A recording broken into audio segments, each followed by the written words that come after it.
He told me to take us all to heaven. Howdy folks, you're just in time for another marvelous video. Space, the final frontier, has fascinated humanity from the moment we gazed up into the sky at the stars. What many people hadn't considered, however, was the fact that this thing we marvel at would provide the perfect setting for a horror film. In retrospect, it had all the elements in place, from being hazardous to dark and cold. All it needed was the perfect story that could blend the sci-fi genre with horror. The movie gods would hear our prayers, and we'd be blessed with not one but two stellar films that would do more than scratch our itch in this regard. These films reveal how, in the indifferent expanse of space, horror assumes a distinct form, one rooted not just in monsters or mayhem, but in isolation, madness, vast scale of the cosmos. The films we're discussing are Event Horizon from 1997 and 2007's Sunshine, and we're going to talk about how one led into the other. Before we get into this explanation, we do have a very small request. If you like our content, please support us by subscribing to the channel. It's a small click for you, but for us, it means a lot. Thank you. Let's begin. Although these films were released 10 years apart, both navigate similar thematic terrain: doomed space missions, crumbling psyches,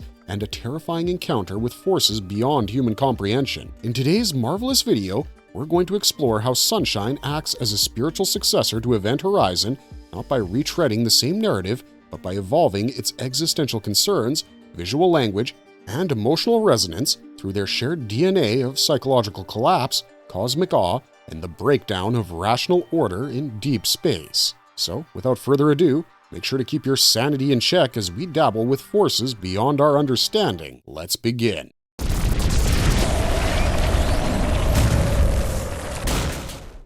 Stranded in deep space.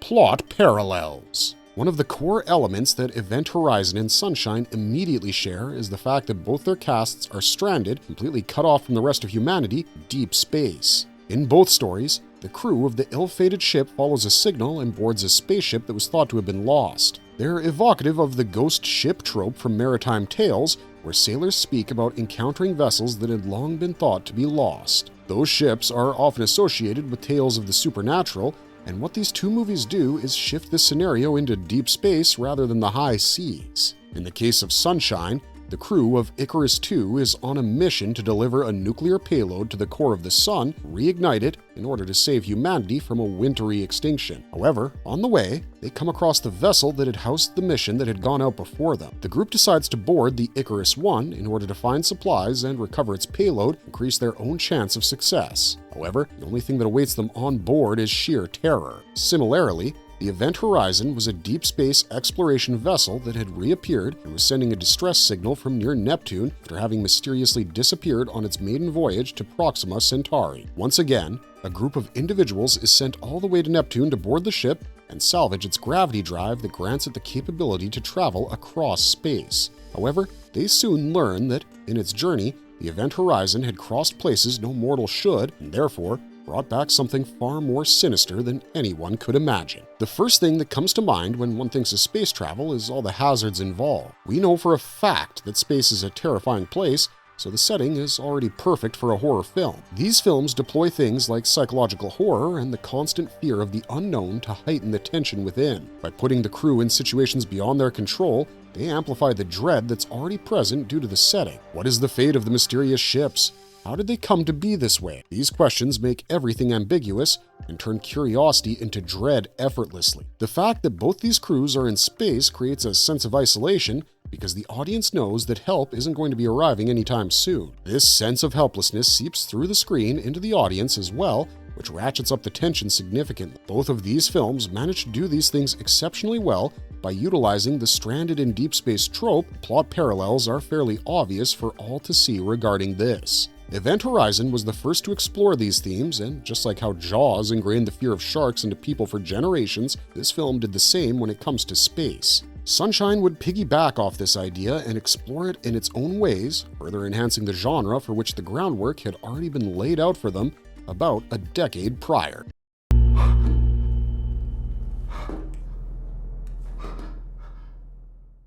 Transformation of crew, descent into madness. Both these films feature crew members who begin to slowly descend into madness following the ordeals that they are respectively put through. As things begin to become clear that all is not well and something sinister is afoot, A rot begins to set into their psyche. They become more agitated, aggressive, and paranoid, making the situation that they find themselves in even more dire. In the case of Sunshine, as the crew approaches the sun, they begin to experience the enormity of what they're trying to accomplish, and this realization has different effects on each member. Some become enamored by the sun, while others give in to despair at just how impossible their task truly is. Through their eyes, we get to see what probably happened to the crew of the Icarus I. The worst affected individual, however, turns out to be a survivor of the original mission, its captain, named Pinbacker. While exploring the Icarus I, the group is assaulted by an almost supernatural figure who turns out to be the ship's captain, now transformed beyond recognition. Prolonged exposure to the sun seems to have burned his body and twisted his psyche. He begins to believe that the sun is a god, making it akin to one of the cosmic entities found in Lovecraftian horror. Pinbacker tries to sabotage and kill the members of the Icarus,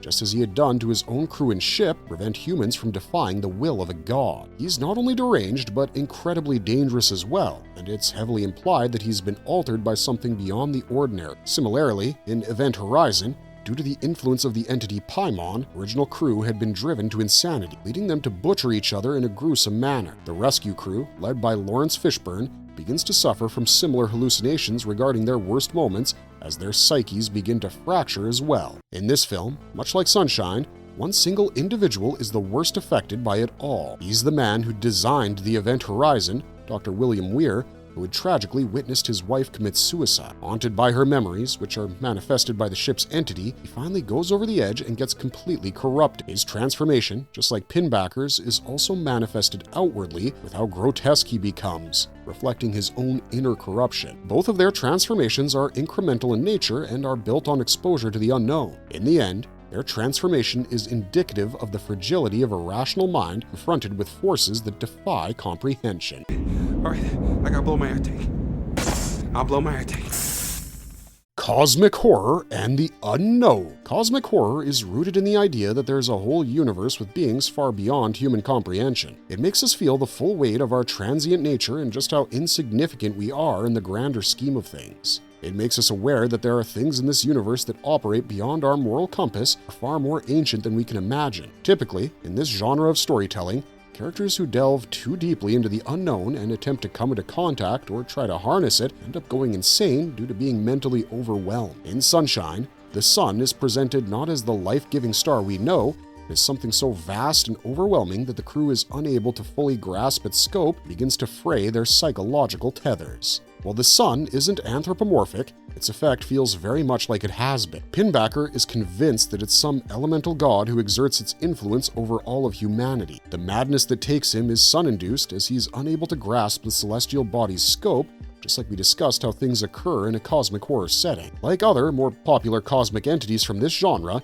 the sun doesn't act out of malice or against humanity. In fact, it doesn't think about them at all. What happens to humans is just collateral. This indifference stems from the fact that it is simply immense, uncontrollable, and ancient beyond measure. We can say that it is cosmic in its indifference, which makes it equally terrifying in scope. In Event Horizon, things are a bit more defined and not so esoteric as in Sunshine. The film is clear about the fact that the spaceship had traveled to a hell dimension of sorts while journeying to Proxima Centauri. However, that's all we're given. The ship is haunted and controlled by an unknown entity whose identity would only be revealed much later in a comic book, which serves as a prequel to the film. The nature of this hell dimension in the film is vague, and we're only made privy to its effects, which quite clearly induce hallucinations and other forms of psychological torment. The horror, much like in Sunshine, comes from what the cast and the audience aren't able to fully comprehend. All we know is that the ship has gone beyond, to some dimension, and it came back corrupted. The human beings who originally operated the ship have all perished after losing their sanity. These are tropes that are found within works related to cosmic horror, which are seen in Event Horizon. The prequel comics make the source a demonic entity called Paimon, whose roots are in Western occultism and demonology. He's considered to be one of the lords of hell in the Judeo-Christian faith, which makes him much more grounded, reducing the overall impact of the horror. However, for fans like us who watched the movie before the comic came out, or who haven't read the comic, the sense of cosmic dread is palpable throughout the film. Ultimately, both Sunshine and Event Horizon represent two branches of horror that share a common root, which is centered around the collapse of the human mind, corruption of the soul, and forces beyond their understanding. The door, it's on a 30-second delay. Visual and tonal influences.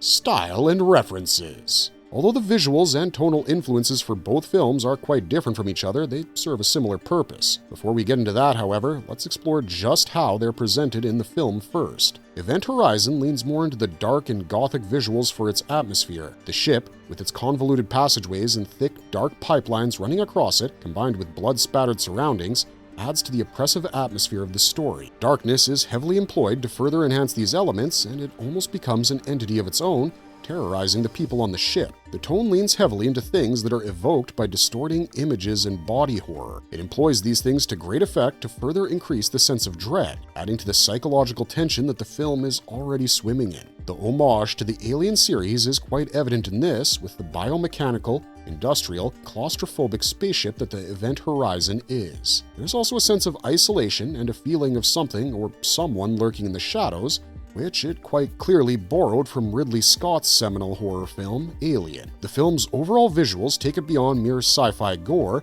as there's a heightened, almost surreal or supernatural emotional weight to everything that happens. Coming back to Sunshine, things are almost the opposite here, with the light being the method in which the film tries to enhance its darker aspects. In comparison to the Event Horizon, the Icarus ships are far more utilitarian, with each section clearly defined and well lit to highlight their purpose. There's none of that dark and oppressive visual of the Event Horizon. The observation room stands out in this regard, as it's designed specifically so that the crew can view their irradiated or dying destination. It's both beautiful and ominous at the same time. The design gives space for a sense of vastness, with the sun looming large outside the vessel. This much brighter tone lends perfectly to the idea of beauty mixed with danger, makes the terror more insidious. However, despite their visual and tonal approaches being executed differently, they reflect similar themes rooted in cosmic horror and deep space psychological breakdowns. In both films, the ships that are supposed to be the crew's safe haven against the dangers of space instead turn hostile against them. Event Horizon sees the ship becoming tangibly corrupted to the point that it feels alive and violent. Meanwhile, in Sunshine, the derelict ship adds to the sense of horror as it's juxtaposed with the earlier clean and bright aesthetics. It gives us a sense that something is definitely wrong here. The visuals and tones of the film, at the end of the day, manage to achieve similar results to show the crew losing their grip on reality.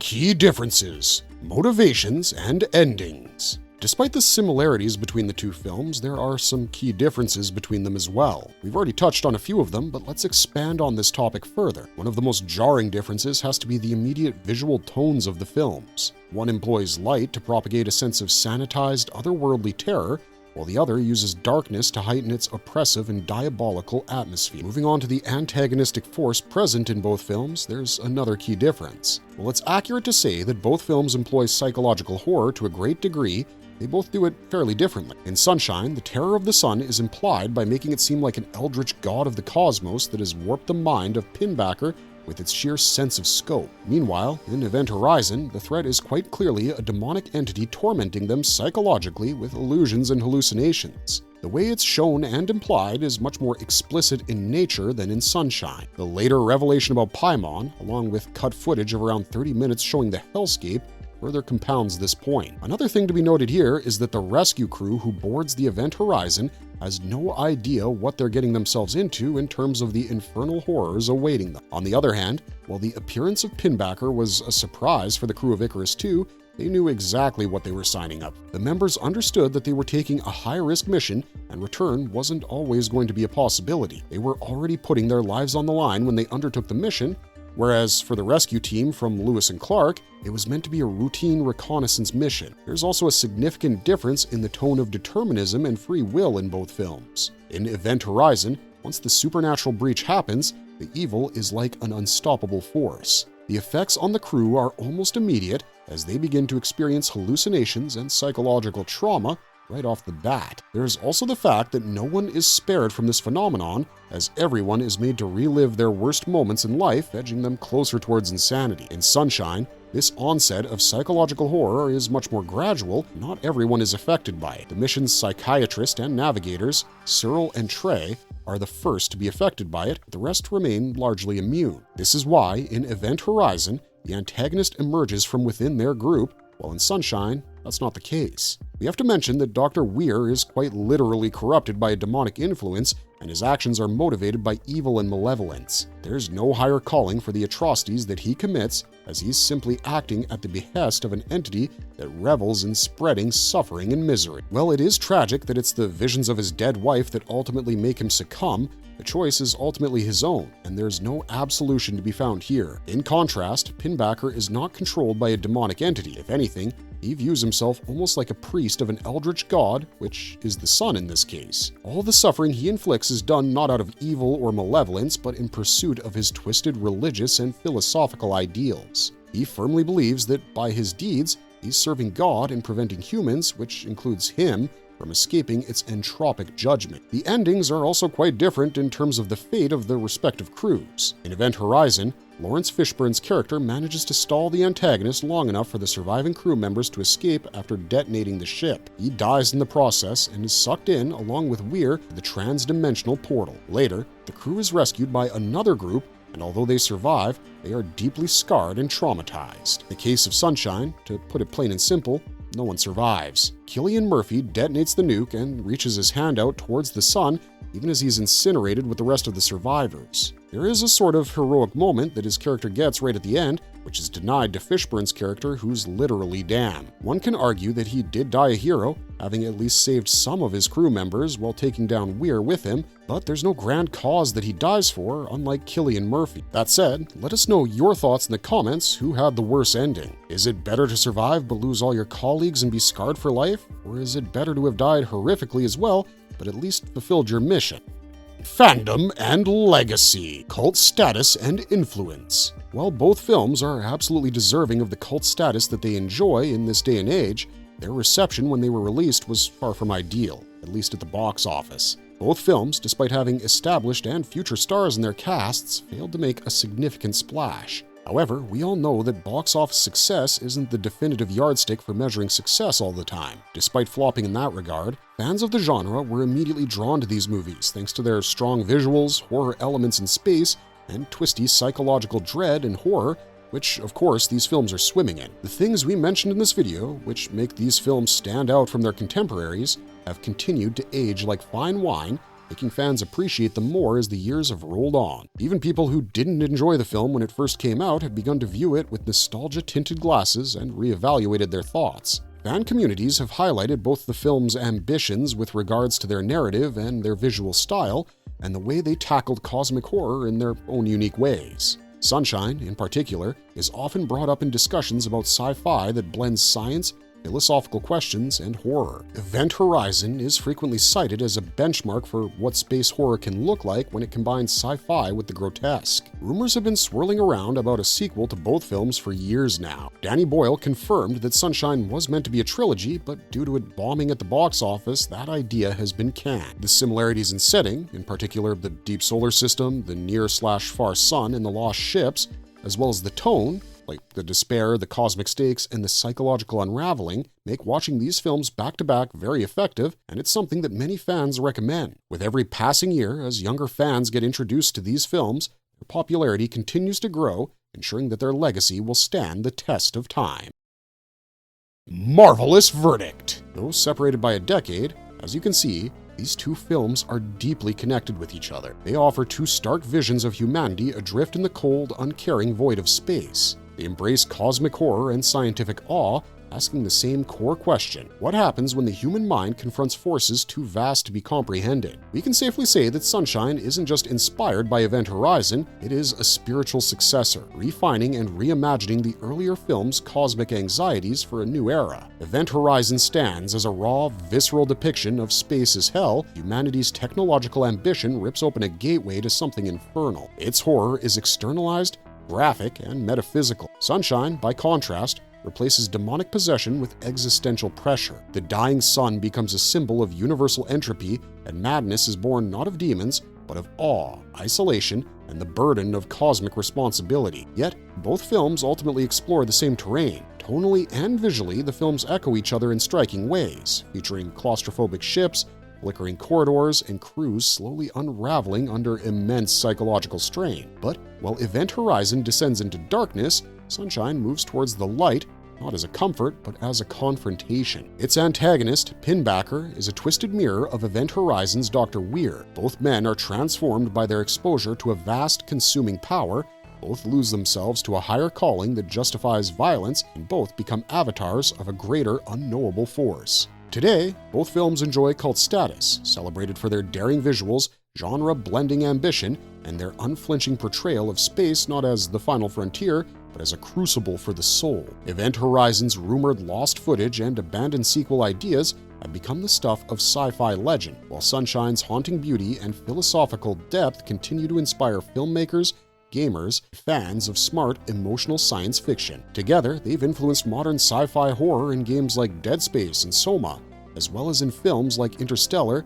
Aniara, and the Cloverfield Paradox. Sunshine may not continue the story of Event Horizon, but it carries forward its soul in a subtler, more contemplative, no less harrowing way. In that, it fulfills the role of a true spiritual successor, not a repetition but a transformation. Unfortunately, that's all we got for you this time, but we hope you enjoyed watching this video as much as we had fun making it for you. Thanks for sticking with us right to the very end, and be sure to check out the rest of our channel where we post daily videos featuring all of your favorite anime, movies, and TV shows. If you enjoyed this content, don't forget to drop a like and subscribe to us if you haven't already. For now though, it's time for us to say goodbye. We hope to see you again soon, but until then, stay safe and stay marvelous.